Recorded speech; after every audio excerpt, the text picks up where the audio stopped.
Halo para penjelajah sejarah, selamat datang di pembahasan kita kali ini. Jujur saja, saya sangat antusias hari ini, karena materi yang akan kita bahas ini bukan sekedar sejarah biasa. Ini adalah sebuah kisah nyata tentang keberanian, persahabatan, dan salah satu misi pelarian paling mendebarkan dalam sejarah Islam. Siap-siap ya, karena kita akan langsung menyelami The Great Escape, alias kisah hijrah. Sebelum kita mulai ceritanya, coba deh kalian bayangkan situasi ini sebentar. Gimana perasaan kalian dan apa yang bakal kalian lakuin kalau di tengah malam yang gelap, kalian tahu ada orang-orang jahat di luar sana yang sedang mengepung rumah kalian? Pasti ngeri banget kan? Jantung berdebar kencang, kalian harus putar otak cari jalan keluar, dan itu semua harus dilakukan dalam diam. Nah, situasi yang benar-benar mempertaruhkan nyawa inilah yang dialami langsung oleh Nabi Muhammad SAW. Oke, kita mulai dari dasar dulu ya. Bab 1, apa itu hijrah? Secara bahasa, hijrah itu artinya berpindah atau meninggalkan suatu tempat untuk menuju ke tempat yang baru. Tapi, kalau kita bicara dalam konteks sejarah Islam, kata ini merujuk secara khusus pada satu peristiwa besar, yaitu perpindahan Nabi Muhammad SAW dan para sahabat dari kota Mekah ke kota yang dulu namanya Yatsrib, yang sekarang kita kenal sebagai Madinah. Peristiwa ini terjadi pada tahun ke-13 kenabian, dan saking pentingnya momen ini, peristiwa hijrah dijadikan sebagai titik awal dimulainya penanggalan kalender Hijriah yang umat Islam pakai sampai detik ini. Keren kan? Lanjut ke bab 2. Mengapa harus berhijrah? Kenapa pelarian ini sampai harus terjadi? Jadi kenapa sih Nabi dan para sahabat harus repot-repot pindah dan meninggalkan kampung halaman mereka? Ada 3 alasan utama. Pertama, karena kekejaman kaum kafir Quraisy makin menjadi-jadi. Apalagi setelah paman Nabi, Abu Thalib, dan istri tercinta beliau, Siti Khadijah, wafat. Otomatis perlindungan buat Nabi melemah. Kedua, ini tuh bukan sekedar ide manusia biasa loh. Ini adalah perintah langsung dari Allah Subhanahu wa Ta'ala untuk menyelamatkan umat dan menjaga agama Islam. Dan yang ketiga, ada kabar baik. Sebelumnya, penduduk Madinah sudah menyatakan iman mereka dan berjanji akan melindungi Nabi kalau beliau bersedia datang ke kota mereka. Nah, sekarang ceritanya makin menegangkan nih. Bab 3, rencana rahasia dan pelarian. Malam itu, kaum Quraisy sudah menyiapkan sebuah plot yang sangat jahat. Mereka benar-benar berniat mengakhiri hidup Nabi dan mengepung rapat rumah beliau di malam hari, supaya nggak ada satupun jalan keluar. Tapi ingat, rencana sejahat apapun nggak akan bisa mengalahkan kehendak Allah SWT. Allah langsung memberitahu Nabi tentang rencana pembunuhan ini jauh sebelum mereka sempat bertindak. Disinilah kita melihat keberanian yang luar biasa dari seorang sahabat. Buat mengecoh para pengepung yang ada di luar rumah, Nabi meminta sepupunya yang masih muda dan sangat pemberani, Ali bin Abi Thalib, untuk menjadi semacam umpan. Ali tidur di ranjang Nabi sambil memakai selimut hijau tebal milik Nabi. Jadi, waktu orang-orang jahat itu mengintip dari celah pintu, mereka pikir Nabi masih tertidur lelap. Taktik cerdas ini, ditambah pertolongan Allah yang membuat musuh-musuh itu tertidur, bikin Nabi bisa menyelinap keluar dengan aman untuk menjemput sahabat setianya, Abu Bakar As-Siddiq. Biar kalian kebayang, perjalanan hijrah ini tuh nggak kayak lari maraton yang langsung sampai tujuan. Ini butuh strategi tingkat tinggi. Di malam pertama, mereka menyelinap keluar dari Mekah. Terus, bukannya langsung jalan ke arah Madinah, mereka malah memutar dan bersembunyi dulu di dalam gua Tur selama 3 hari 3 malam buat menghindari kejaran musuh. Setelah dirasa aman, barulah mereka melanjutkan perjalanan panjang, sempat mampir istirahat di Kuba, sampai akhirnya di hari terakhir mereka tiba di Madinah. Di tengah perjalanan yang penuh rintangan ini, ada kejadian-kejadian luar biasa. Bab 4, Mukjizat di Tengah Jalan. Bayangkan, waktu Nabi dan Abu Bakar lagi sembunyi di dalam gua Sur, rombongan pengejar dari kaum Quraisy itu sebenarnya sudah sampai tepat di mulut gua. Abu Bakar jelas sangat khawatir. Tapi, lihat bagaimana Allah menolong hambanya.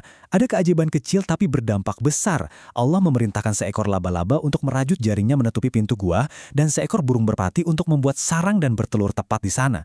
Begitu musuh melihat pintu gua itu, mereka mikir, jaring laba-labanya utuh, terus ada burung juga, nggak mungkin ada orang masuk ke dalam. Akhirnya mereka putar balik, dan Nabi beserta Abu Bakar pun selamat. Luar biasa kan? Coba perhatikan angka 100 ini. Kalian mungkin bertanya-tanya, apa hubungannya sama pelarian ini? Ternyata, saking marahnya kaum Quraisy karena gagal menangkap Nabi, mereka bikin sayembara besar-besaran. Mereka menawarkan hadiah super mewah 100 ekor unta bagi siapa saja yang bisa menangkap Nabi Muhammad SAW. Di zaman itu, 100 ekor unta itu nilainya sama kayak punya mobil-mobil mewah zaman sekarang, harta yang sangat berlimpah. Gara-gara hadiah yang menggiurkan itu, seorang pemburu hadiah jagoan bernama Surakoh bin Malik langsung beraksi. Dia memacu kudanya dan benar-benar berhasil menyusul rombongan Nabi. Tapi, begitu Surakoh mau menyerang, mujizat lain terjadi. Kaki kudanya tiba-tiba tersungkur dan amblas ke dalam pasir yang padat. Dia coba bangun, amblas lagi. Terus-terusan begitu. Sampai Surakoh sadar bahwa orang yang dia kejar ini dilindungi oleh kekuatan yang jauh lebih besar dari dirinya. Akhirnya dia menyerah, minta maaf, dan malah berjanji untuk menyesatkan pengejar lain supaya nggak menemukan Nabi. Setelah perjalanan yang panjang dan melelahkan, sampailah kita di bab 5, tiba di Madinah. Sebelum benar-benar masuk ke pusat keramaian Madinah, Nabi Muhammad SAW istirahat dulu di sebuah tempat bernama Quba. Dan di sini, beliau nggak cuma numpang tidur. Beliau mengukir sejarah besar dengan membangun sebuah masjid. Inilah Masjid Quba, masjid pertama yang pernah dibangun dalam sejarah Islam. Saat rombongan Nabi akhirnya masuk ke dalam kota Madinah, wah, suasananya benar-benar pecah dan penuh haru. Penduduk Madinah menyambut kedatangan Nabi dengan kegembiraan yang luar biasa. Mereka bernyanyi melantunkan nasyid legendaris yang mungkin kalian juga tahu, yaitu Tola al-Badru alaina, yang artinya telah terbit bulan purnama di atas kita. Gak cuma itu, mereka dengan sangat murah hati saling berebut menawarkan rumah mereka sendiri supaya bisa ditinggali oleh Nabi. Kebaikan mereka benar-benar tulus. Nah, di bagian ini ada dua istilah super penting yang harus kalian ingat baik-baik. Umat Islam yang berhijrah, yang melakukan perjalanan berbahaya dan meninggalkan segalanya di Mekah, disebut sebagai kaum muhajirin, alias orang-orang yang berpindah. Sementara itu, penduduk asli Madinah yang menyambut, menolong, dan membagi harta mereka dengan luar biasa dermawan, disebut kaum Ansor, yang berarti para penolong. Dua kelompok ini akhirnya bersatu dan menciptakan kekuatan persaudaraan yang sangat kuat. Dan akhirnya kita masuk ke bagian penutup, bab 6, hikmah dan kuis singkat. Dari petualangan epik hijrah ini, ada 4 hal penting yang bisa kita petik. Pertama, pentingnya bersabar dan tabah waktu menghadapi masa-masa sulit. Kedua, kita diajarkan untuk selalu percaya 100% pada pertolongan Allah. Ketiga, kita melihat langsung betapa berharganya punya sahabat sejati yang setia kayak Abu Bakar. Dan yang keempat, tentang keindahan persaudaraan Islam, di mana kaum muhajirin dan kaum ansor bisa saling peduli layaknya keluarga sendiri meski mereka baru bertemu. Oke, sekarang giliran kalian yang kerja. Waktunya kuis kilat. Coba jawab langsung atau teriak dari tempat duduk kalian ya. Pertanyaan pertama, apa sih arti kata hijrah secara bahasa?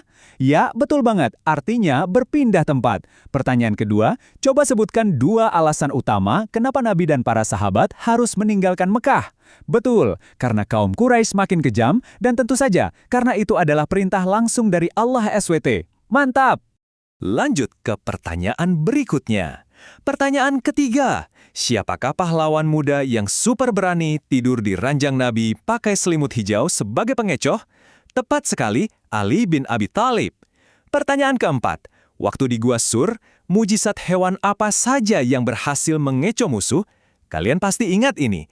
Ya, jaring laba-laba dan burung merpati yang bertelur. Kalian memang penjelajah sejarah yang hebat.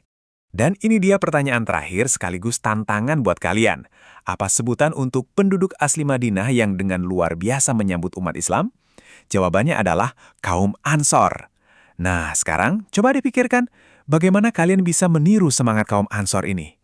Gimana caranya kalian bisa jadi penolong buat teman-teman di sekolah atau buat keluarga kalian di rumah hari ini? Ingat ya, hijrah itu bukan cuma soal melarikan diri dari bahaya, tapi tentang bergerak maju, menjadi pribadi yang jauh lebih baik dan saling peduli. Teruslah belajar, teruslah jadi orang baik, dan sampai jumpa di pembahasan seru kita berikutnya.